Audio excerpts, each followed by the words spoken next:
इसको वोटों में तब्दील करें तो महाविकास आघाड़ी को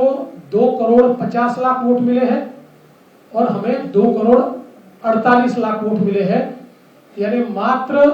2 लाख वोट हमको कम मिले हैं। लेकिन सीटों का अंतर इन 2 लाख वोटों का ऐसा है, या इस आधे दशमलव का ऐसा है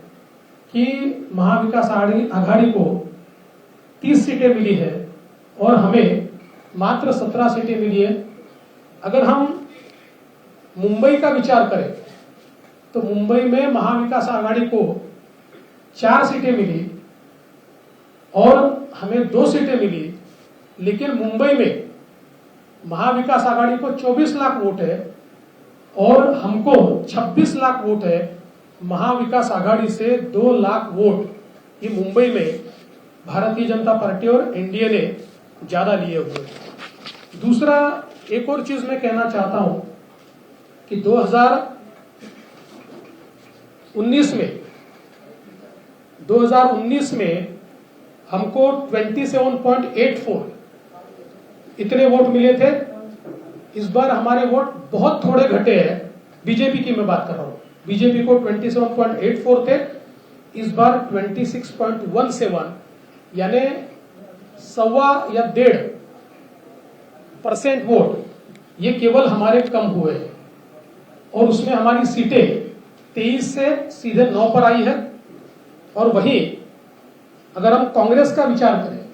तो कांग्रेस को 2019 में 16.41 वोट थे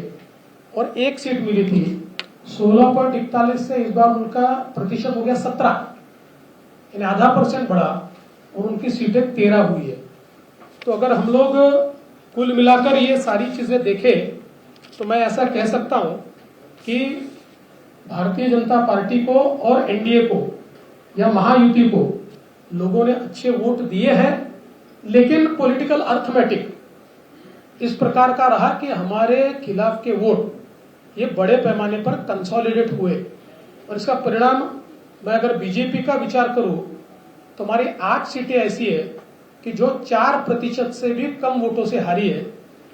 करीब 6 सीटें ऐसी है जिसमें 30,000 से कम मार्जिन से हम हारे हैं और 2,000 से 4,000 से 6,000 से हारने वाली भी सीटें हमारी है। तो मुझे ऐसा लगता है कि ये जो कंसोलिडेशन है इसको हम रोक नहीं पाए। कुल मिलाकर अगर हम इसका थोड़ा एनालिसिस भी करें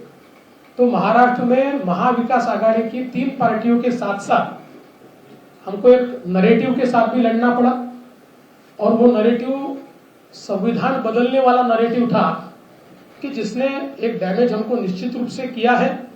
इसको इफेक्टिव काउंटर हम कर रहे थे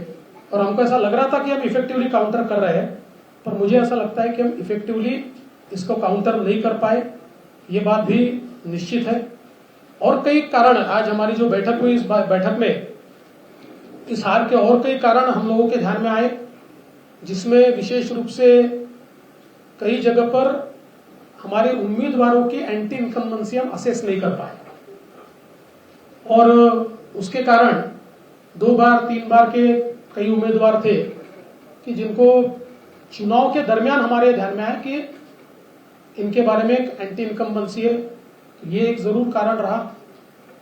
हमारा जो पैच का पट्टा है उसमें जो पैच के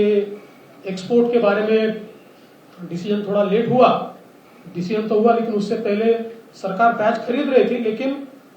नैरेटिव एक बड़ा उसमें तैयार हुआ जो उन सीटों पर हमारे कुछ वोटों को कम किया उसने, और उसका भी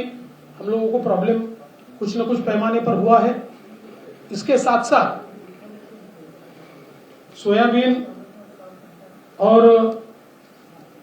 कपास के बारे में मुझे ऐसा लगता है कि उसमें हम लोगों ने जो अनाउंसमेंट की थी कि जो भावांतर योजना के तहत हम किसानों को मदद करेंगे,